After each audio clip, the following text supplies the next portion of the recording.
What's up, everybody? My name is Scott Heisel. I am the managing editor of Alternative Press magazine. Now, the APMAs are just a few short days away. They're going to take place right over there behind the Rock Hall, but we wanted to get down here early and tell you about all the amazing stuff we saw inside the Rock and Roll Hall of Fame Museum. Now, keep in mind, if you bought a ticket for the APMAs, that guarantees you a free ticket to the Rock Hall that very same day. So, show up early before the award show, get on here in your finest outfits, and look at all the amazing stuff that we're going to show you in just a few minutes.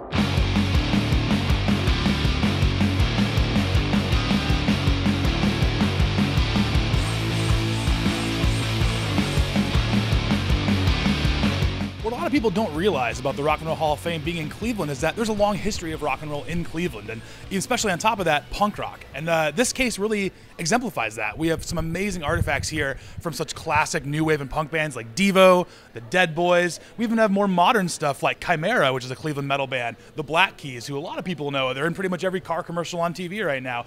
But even cooler is that there's a couple AP cover stars in here too. We have some artifacts from Marilyn Manson, who's been on the cover many times, and we had, up until recently, a keyboard owned by Trent Reznor of Nine Inch Nails, which has been, as it says here, temporarily removed. So one can only imagine what sort of abuse he's inflicting on that thing on tour right now.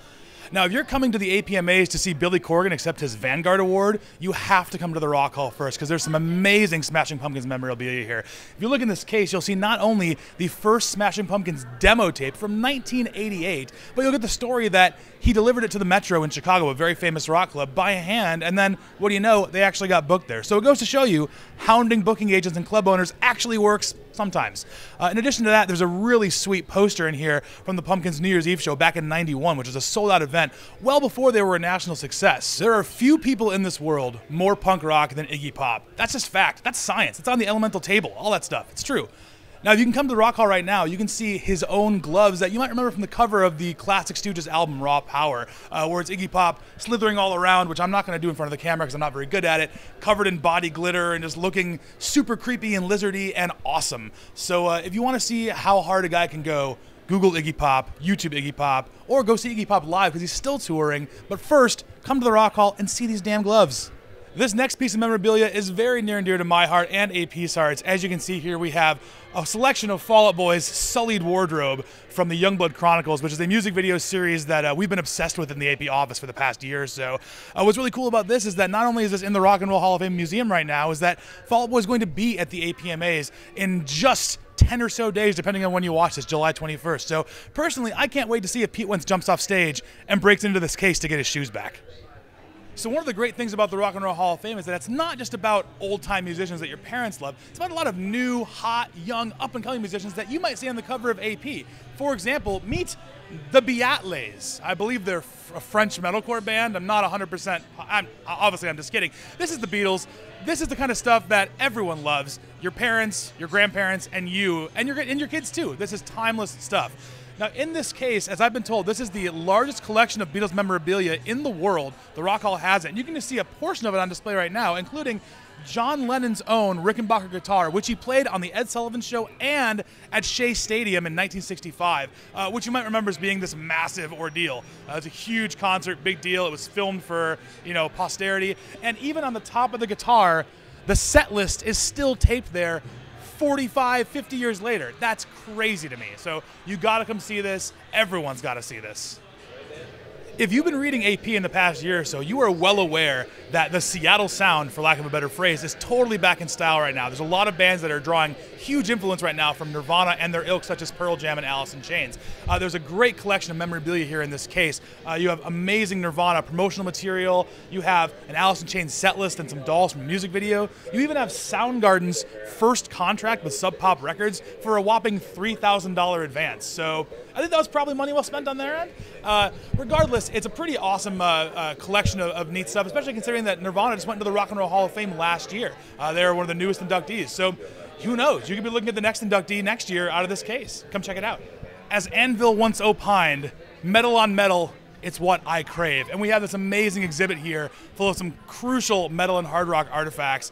Everything from a bass played by Cliff Burton of Metallica, R.I.P., to a guitar played by Dimebag Darrell of Pantera, again, R.I.P. But one of the coolest things in here has to be this little AC/DC corner. We have Angus Young's schoolboy outfit, which is classic. If you need me to explain the significance of that, you should turn the YouTube video off right now.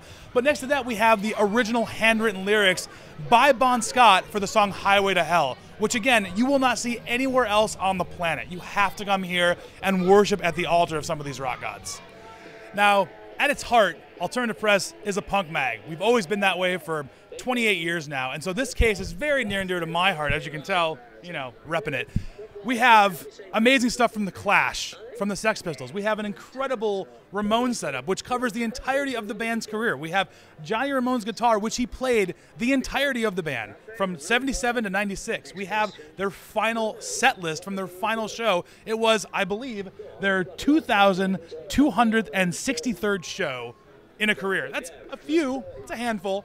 And the best thing about that is you see how influential the Ramones became, because you have guest spots written on the set list for members of Rancid, for Lemmy from Motorhead, for members of Pearl Jam, Eddie Vedder. So they really resonated with plenty of people. But then moving even further down the case, we have amazing stuff from the Dictators. We have awesome gauntlets from Jerry Only of My Boys the Misfits, who are going to be at the APMAs live July 21st, right outside here. So again, he might do the old Pete Wentz thing, might break in, take those back, put them on stage. We really have no idea what he's going to do, and we're not going to tell him no.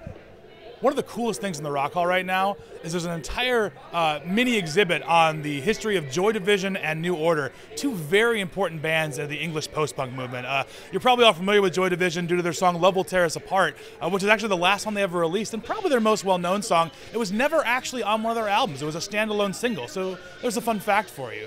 This case has all sorts of awesome memorabilia, photos, old concert posters, ticket stubs, even the classic New Order Blue Monday 12-inch that's shaped like a gigantic floppy disk. Now keep in mind, the average person watching this is probably 17 years old. You have no idea what a floppy disk is, but I do.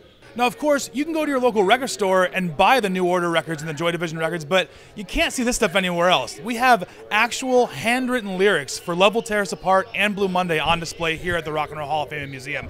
This is literally rock history you cannot find anywhere else on the planet. He was born Saul Hudson, but you and I know him as Slash. He's already in the Rock and Roll Hall of Fame, and on July 21st at the APMAs, he's going to receive our first ever Guitar Legend Award for all of his incredible guitar playing over the past 3 decades. Now, right here in the Rock and Roll Hall of Fame Museum, we have on display one of Slash's own personal guitars, a 1990 Les Paul custom designed specifically for him. It even has, if you get to the top there, has some very specific modifications that only Slash could ever get away with. So, again, it's from his personal collection. He might come back and, you know, knock on the door after hours after the award show and take it back, but get here before then to make sure you get to see it. Well, our time here at the Rock and Roll Hall of Fame and Museum has come to an end, and like all good tours, we end it in the gift shop. But not just any gift shop. This one has a little something special, as you can see right over my shoulder. It's the classic Weezer W, the light-up sign that the band used from the Pinkerton tour through the Green Album tour. You saw it in the El Scorcho music video. You saw it in the VMAs in 2001. It's my personal favorite thing in the entire Rock Hall. I'm a huge Weezer fan, so I had to end the tour here. You got to get down here, guys. You got to check this place out. Remember, if you're coming to the APMAs on July 21st, your ticket for the APMAs also includes a free admission to the Rock and Roll Hall of Fame and Museum that day. So get down here early, check out all the incredible memorabilia, and have a great time. And I'll see you at the APMAs.